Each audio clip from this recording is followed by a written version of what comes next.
All righty. Well, so today kind of want to do a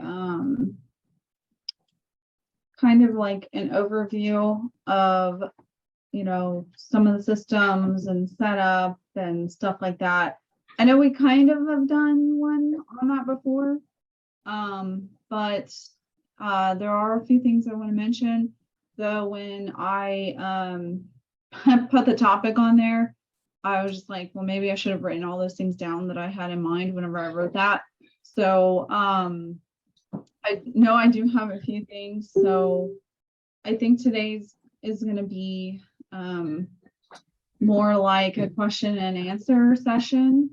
The next training, which is tomorrow at 3:30, that will be on listings. Of course, we could always start on listings today if there's nothing that, that you guys want to talk about before that. But there's going to be a lot to cover, honestly, on listings because there's just so much to know. So before I kind of get started, who has any questions for me on, on pretty much anything before I get started? Leads, open houses, setup, whatever. For future references, I mean, I'm gonna get the check, and then I'm gonna get the keys to the renter.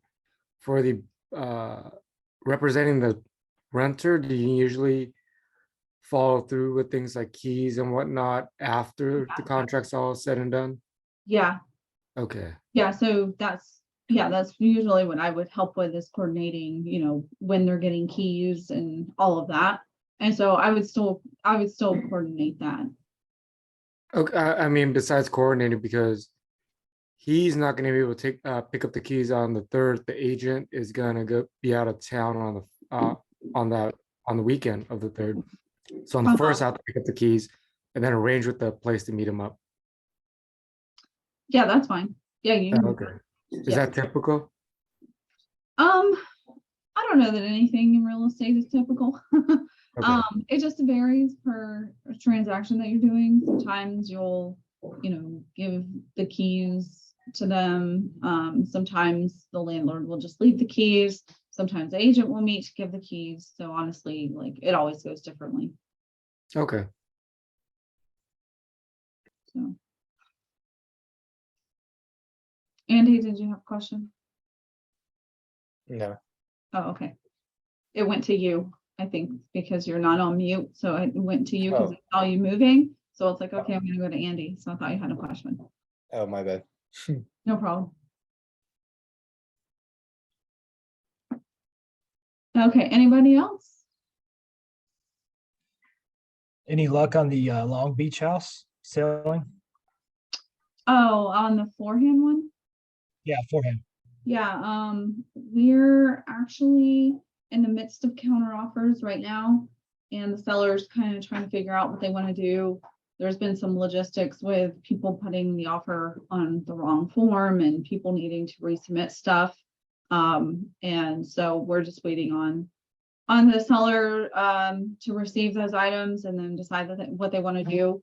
But hopefully we'll have an accepted offer either today or tomorrow. It just depends on how quickly people can get those forms in and, respond, because, we, David and I are, cutting off at 5 p.m. today for work. So hopefully I was hoping to get an accepted offer on that before, we were taking off for the day, but yeah, we'll see, but it should be either today or tomorrow. So I'll be excited about that. Awesome. Yeah. What the realtor put it on the wrong form, something? Yeah, they put the offer on the wrong form. They put it on a RIPA, which is for multifamily, and instead of an RPA. So I was like, they obviously don't have somebody checking over their documents. But yeah, so that, and then an agent missed the when you guys submit counter offers, make sure you always have a date on it and the date of the form that you're countering, because they missed the checkbox for the seller multiple counter offer, and they missed the date on the form. So the seller can't do anything with that because they have to put that up there. Because they can't sign a form without those things. But it's a good teaching moment for you guys because any form has to have the date on it. You can't submit a form without a date. You have to have like start and end date if it's like a buyer agreement or something, a listing agreement or a buyer agreement. Always has to have the start and end date. Any counter offers always have to have the date. So make sure if you guys are submitting any sort of forms, make sure you have the date on there. But it's actually one of the things that I wanted to talk about. So I have that checked off now.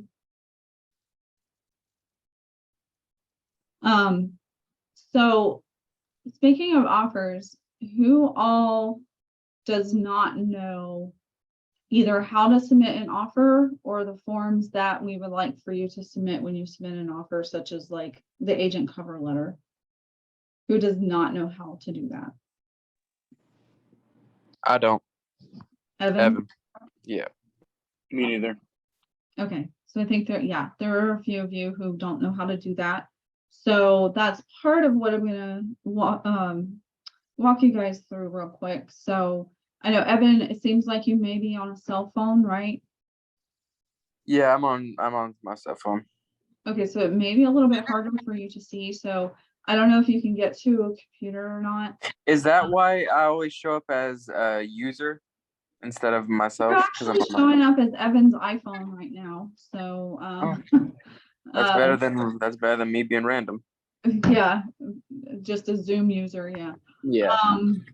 But if you're able to go over to a computer, you're gonna be able to got do things much better than just being on your iPhone. Yeah. But yeah, let me walk you guys through how you would go about doing that. So let me walk you through that real quick.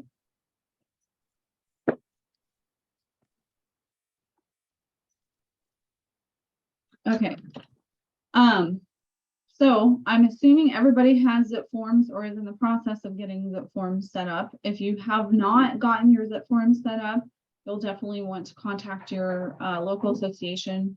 And they'll get you set up and you'll have to create an account and everything for your zip forms access because that's where all of your paperwork is going to be. So this is what zip forms looks like when you go into it. And so we will have to, if you're a new agent on our team, we have to add you to our broker account because we have Zip Forms Plus for you guys instead of the regular Zip Forms. And this is where like all of your templates and everything are going to be. And so to create an offer, sorry for those of you who already know how to do it. You can just tune out during this one if you don't want to listen. So go into new and then go into new purchase or offer. And then what you'll do is you'll type the property address here. You can do an MLS connect. So if you have the MLS ID number, it connects you with, a lot, like it auto populates a lot of the data for you, which is cool. What type of category it is, usually residential. I usually select residential, or if it's a multi-unit, of course, you can select that. And then there's a bunch of templates in here. So if you don't, obviously, you're not going to see the personal ones because those are mine. But I have global templates for everybody to use. And so, of course, what template you use is going to vary depending on, what you're doing. So if it's just a regular offer, we have Quote Group RPA. RPA is just a residential purchase agreement. And then you're going to select that. It'll auto-populate the template for you. And so I'll just show you what that looks like in just a second. But there's different templates in here. There's a VA, one for VA buyers. And so that's different than the RPA because this has the VA loan option checked. There's also the residential listing agreement template. There's the outbound referral, though this one is incorrect, or one of these is incorrect. It has EXP as both, which that would only be for EXP to EXP, obviously. But anyways, one of these forms is wrong, so we'll have to correct that. There's also a multifamily RPA for a VA buyer and a multifamily RPA for a regular buyer that's not a VA buyer. We also have a buyer representation agreement template. So there's different templates that you can use, and we prefer that you use our templates when you're creating an offer because of the fact that once I click on that and go to it, oh, transaction name.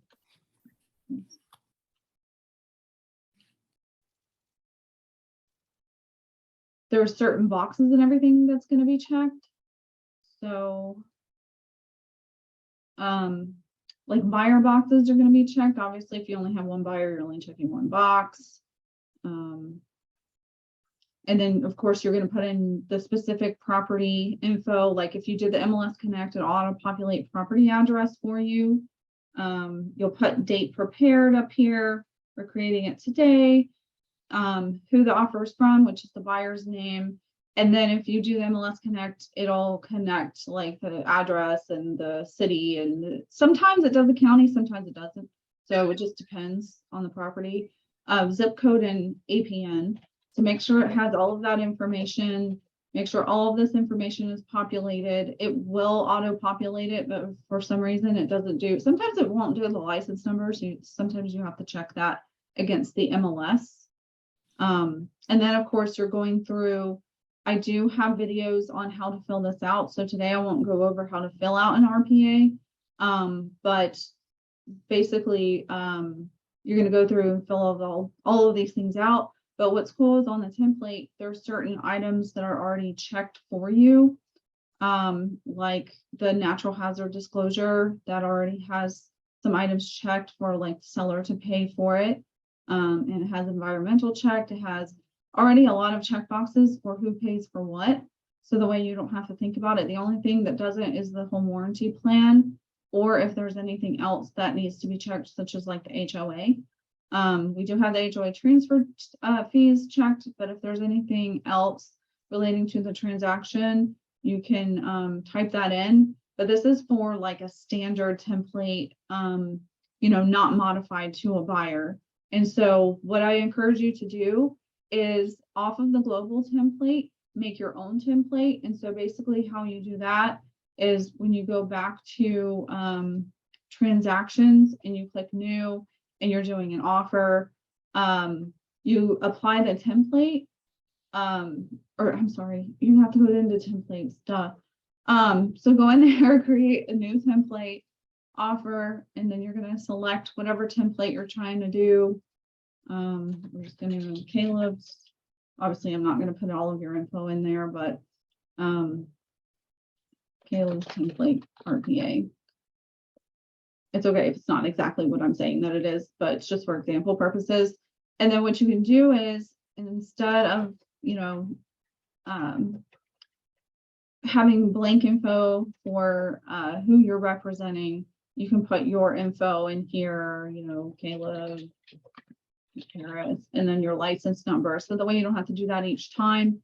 And so you can do certain things like that. So the way you don't have to do it each time. So that's something that you probably want to do. Obviously, you're not going to enter in any, property address information or any property specific items, but you can at least go in there and make it your own.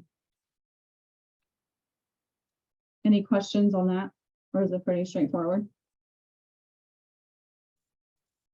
And you're going to have a AAA every time you go in. So additional agent acknowledgement.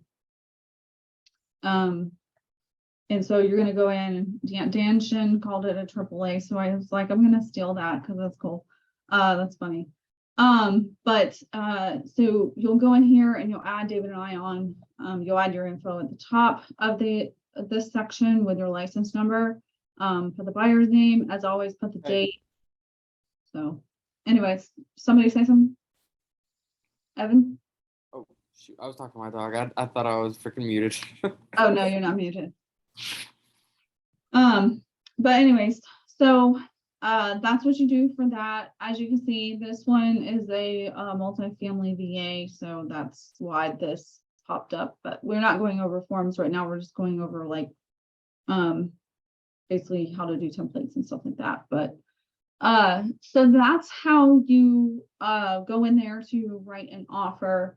If you are wanting to submit it to us for approval, somebody that has submitted it to me for approval, can you tell them what to do? 'Cause I can't remember. Dan, I know you have, so. Yeah, there's a little section, if you open up one of the forms, there's up on top, around the left side, it says send for review. Oh, it probably doesn't do it because I'm in templates or because it's on my profile. Right. There's like a little binder clip icon that says the words review on it or send for review. And then another box pops up, and then you just make sure that you click on send for review and hit send. Type in any comments necessary. Yep, and then I'll approve it or send you notes on what is incorrect. So that way you can modify it and resend it for approval. And there's this little stamp that he was talking about, submit for review. So there it is. And then as far as what you do for the, sorry, let me stop share for a second. For the template, I'll show you guys where to go for that too. For the buyer cover letter.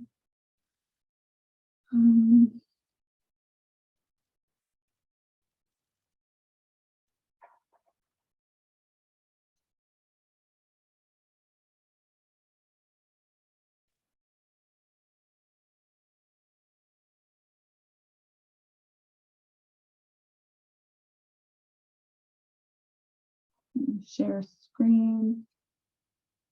So you'll go into Quilt Group University. If you go into Quilt Group Documents, click on List of Standard Templates. So we have all of these in here, depends on like which lender that you're using, or you can use the one for all loan types. And this is the cover letter. And so you can modify this to be your info and such. And so you can modify it as necessary. If you wanted to say something different at the top, you can say something different at the top, of course. So modify it at, as you wish, but you'll want to use this on the like as a cover letter on your offer. And if you want to see how I put all of the offers together, I do have a video on how to submit offers. So it shows you how to put the agent cover letter with the offer, with the RPA, and with the proof of funds. Sorry, I said RPA, proof of funds, and with the pre-approval is what I meant to say. Because if you can put it all in one PDF, that makes it so much easier. There is a way to do it in zip forms that I found. So let me see if I can go back there. So say you wanted to basically put these two together.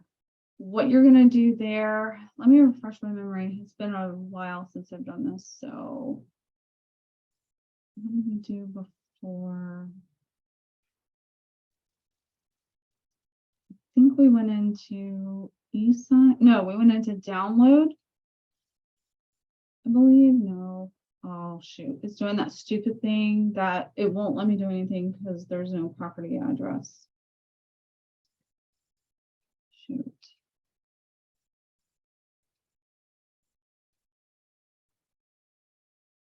I think you can do save it. Yeah, so you can do save as PDF. So basically what you'll do is if you want to combine everything into one PDF to submit your offer, you go in and you add documents. So you can go in and then add your buyers. Of course, I'm not going to do it now, but add it off of your files. So add in the buyers pre-approval and proof of funds, and then you can select those and combine it in one PDF via zip forms. I used to do it via DocuSign, but it's a lot easier doing it this way and a lot faster. And it makes sense because it goes back to your zip forms folder where you created the offer in the first place. Any questions on that? Sorry, you said you don't use DocuSign anymore? No, I don't use DocuSign anymore for combining PDFs.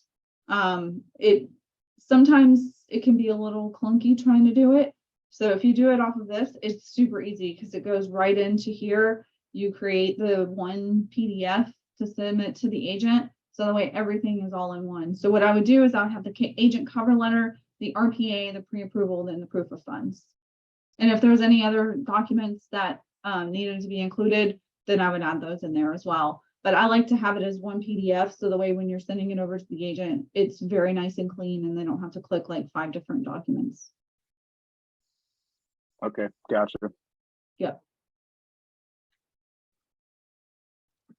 Any other questions on that and submitting offers? Okay. All right. So, let's see what else. Did that. I do have a comment on using go ahead. Authentisign.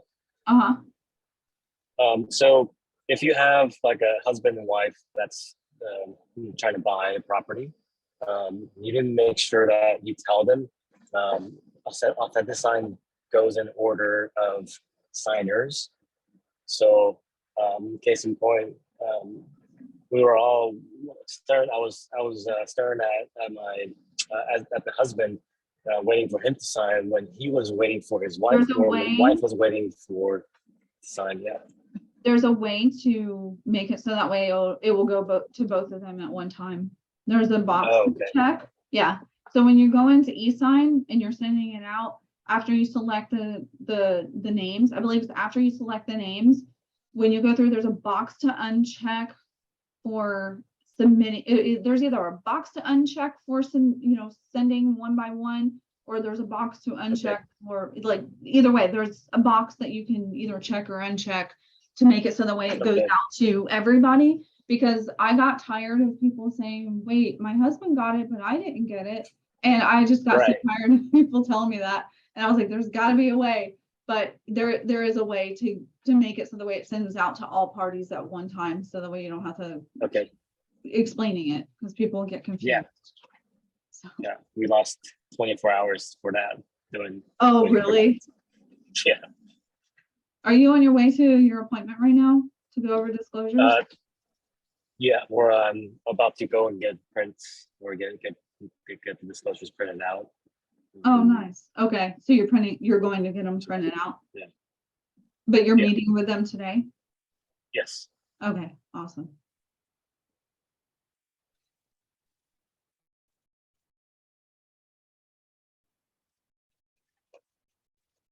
Let me see if I can show you guys how to do that.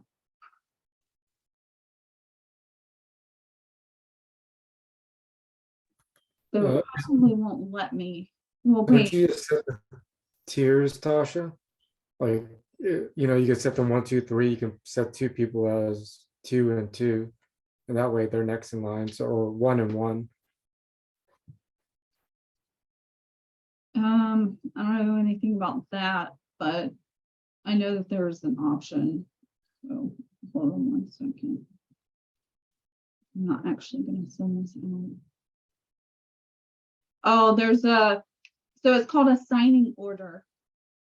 And so that's what it is.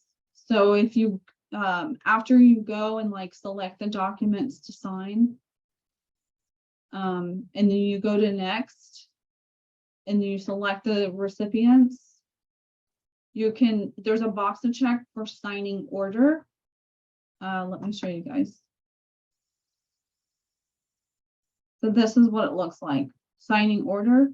So if you uncheck that box, you won't have to, it won't go out to one at a time anymore. It'll go out to everybody. But It sounds like, Alan, you found a different way, but this is the way that I always done it. Just to uncheck that and it'll go out to everybody instead of just one person at a time. If you're using a different, if you're not using Authentisign and you're using DocuSign, either way, like still the same.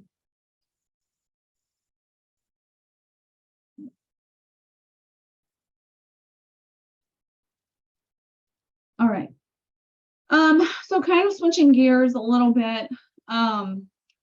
So when I was doing a new agent or like a new team orientation over this past week, somebody made a comment that they did not know that they had a Kvcore website. And so I want to make sure that everybody knows that you do have your own Kvcore website within Kvcore. If you haven't set it up, you'll want to make sure that you go in to set it up.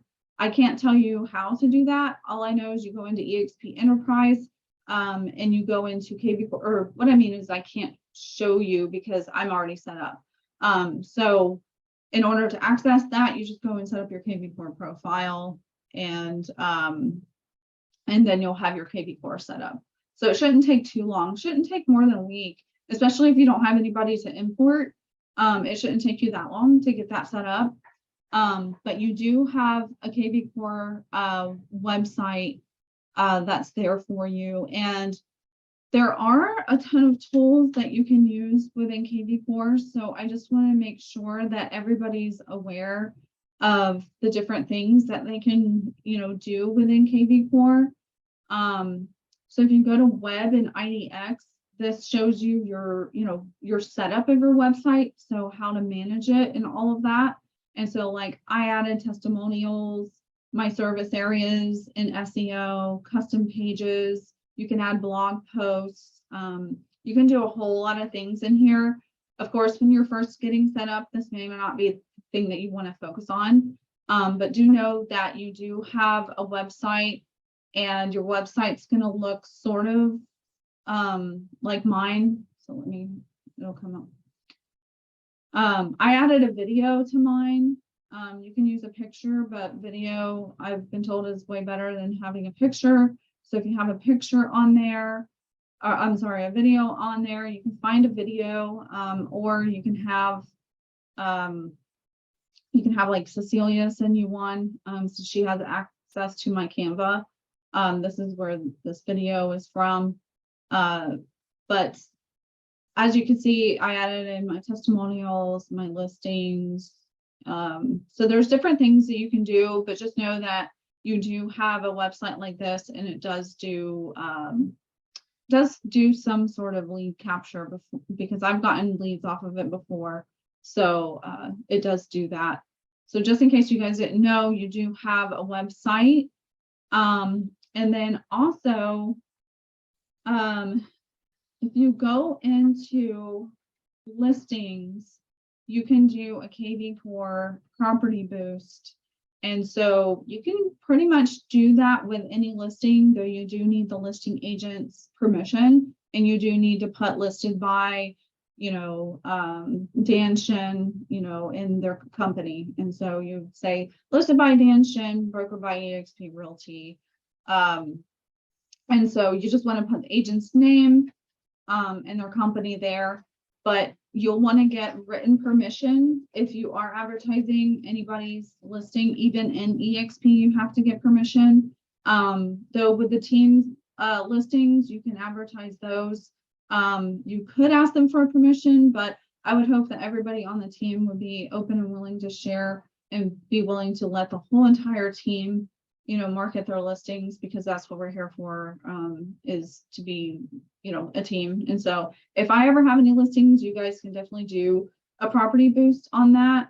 And so it's actually super easy. So if you, you just have to have like the property address or the MLS ID, because it's not going to show up the same for you, but I'm going to go to my listing. So if you ever have a listing, that's all you have to click on. And then you click on the property that you want to do a property boost for. And then you click on boost property, and then it'll bring up a screen for you guys.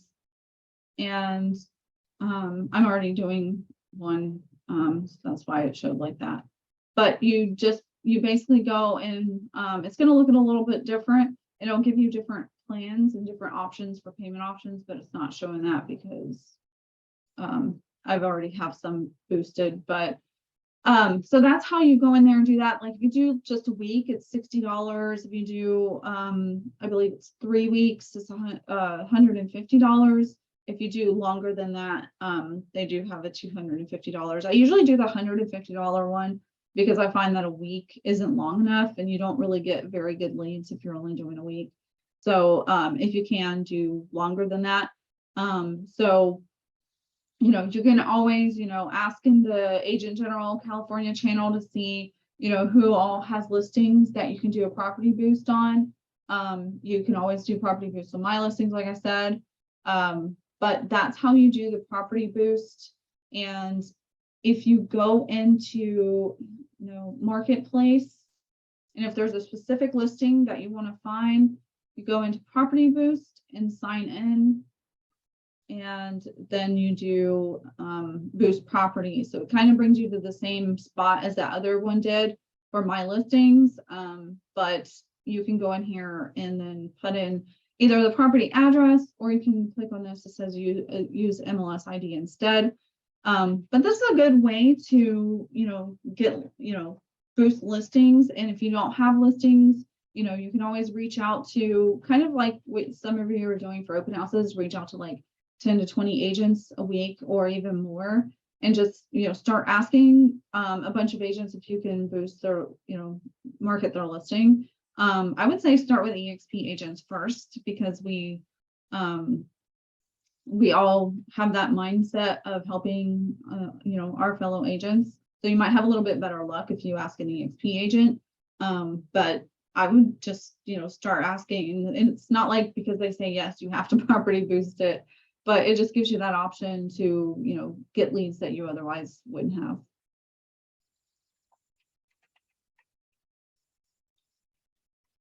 And But the we do property, this for every listing. Oh, sorry, go ahead. I was going to ask, but with the property boost, that just puts it in front of as many people on different formats as possible. How does what all is entails with the property boost? So I believe they do it through Facebook, and so you can link your Facebook business page to your Kvcore, and so basically, like I'm doing, let me see, add. And doing this, so there's only certain things that you can change on it, like you can do a different image, you can kind of change the targeting, and it's 15 miles around the target property. And then there's only a few other things you can add, like add compliance text, meaning, listed by so-and-so, like I was saying, you can add that on there. There's only so much you can do with it, but I mean, I've had success with getting leads off of it. There's only been maybe 1 or 2 listings that it really hasn't brought in anything for me. So I would say choose listings between 500,000 to 800,000. That's usually where you see better leads. Once you go over 1 million, it's a little bit harder because, of course, your buyer pool is less than, what you would have at the other price point. So I would say in between, 500,000 to 900,000, I wouldn't go over 1 million. But it does give you, for each price package, it gives you how many leads to expect. Like if you do the week package, it's I think 12 to 20 leads or something like that.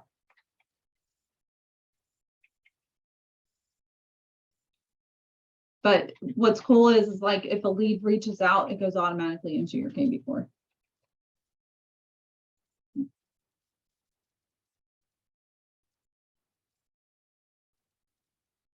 Tasha, Yeah. what happens if you have a property boost for 12 weeks and you sell the property beforehand? Would you need to take that ad off because it's sold? I think it just keeps running. I've had that happen before. And if people reach out to you, be like, "Oh, I'm sorry, that property sold." don't know if you can, I've never stopped a property boost before. And I don't, yeah, David's saying, I don't think you can.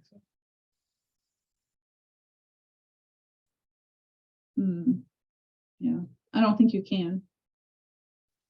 But usually you're okay though, because I think they only allow you to do like 4 weeks.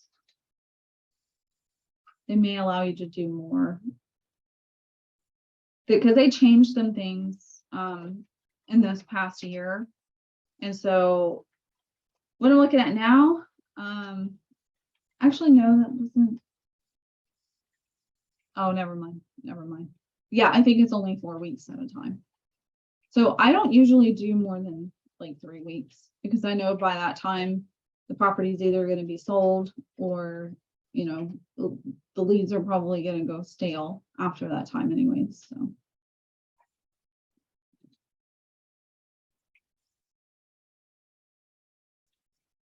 But yeah, it's a good way to get leads.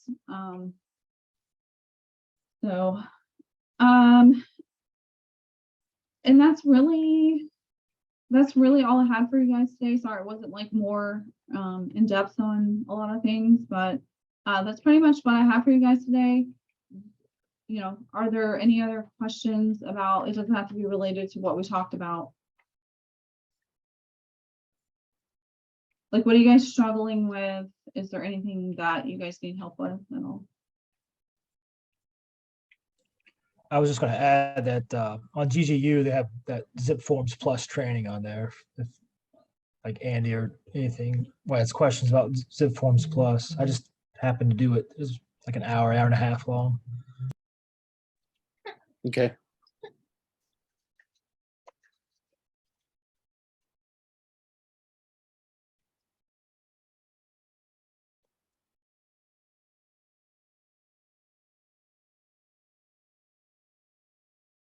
All right, are you guys good? I think so. Okay. Sorry, it wasn't very exciting training today, but sometimes you got to go over the basics, and sometimes those aren't very exciting. Of course, it could be exciting for you, especially if you've never submitted an offer before. So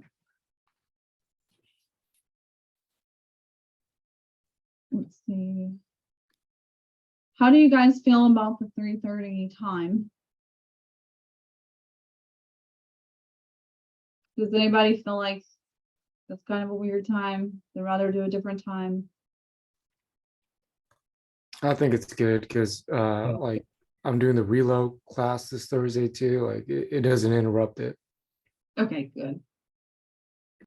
Yeah, it doesn't contradict with anything, at least training wise. Otherwise, no. Okay. So it seems like it's a good time. Okay. Well,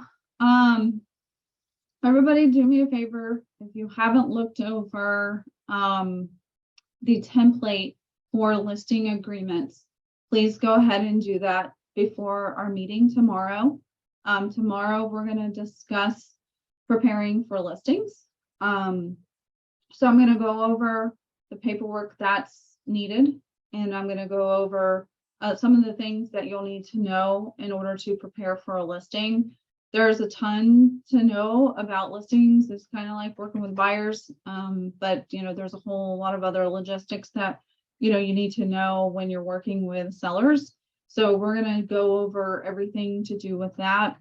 And yeah, so come prepared. Make sure you're in front of your computer. If you're on your phone, it's not going to be as good of a meeting for you because you're not going to be able to see everything. And so of course, if you're driving, definitely understand, but if you can be on your computer, have that in front of you so the way you can see all the forms that I'm talking about. Of course this is recorded, so you can always go back and watch it as well. I do need to get a couple of the other past trainings up. I think it's only one, but I need to go ahead and get that up so that way you guys can go back and watch that if you missed it. If you do not have zip forms ready yet, then that's okay. You can still attend the training tomorrow. I think it's going to be really beneficial, because you never know when a listing opportunity jumps in your lap. So it's good that, we all are prepared for that. In the future, of course, we'll go over buyer items, but those of you who've been on my team for a little bit knows that, we've covered, extensively about buyers. And so kind of wanted to touch on listings just in case, because we do have some people on the team that have, listings that are coming up or have already gotten them. So I want to make sure that everybody is prepared for that sort of training. So, yeah, so we'll be discussing that tomorrow. And if nobody has anything else, I'm going to go ahead and end the call here. So the way you guys can go on with the rest of your day. Sounds good. Thanks, Tasha. Awesome. Thank you. Thank you, guys. Thanks, Sasha. All right. Nice dinner. Thank you, Lexi.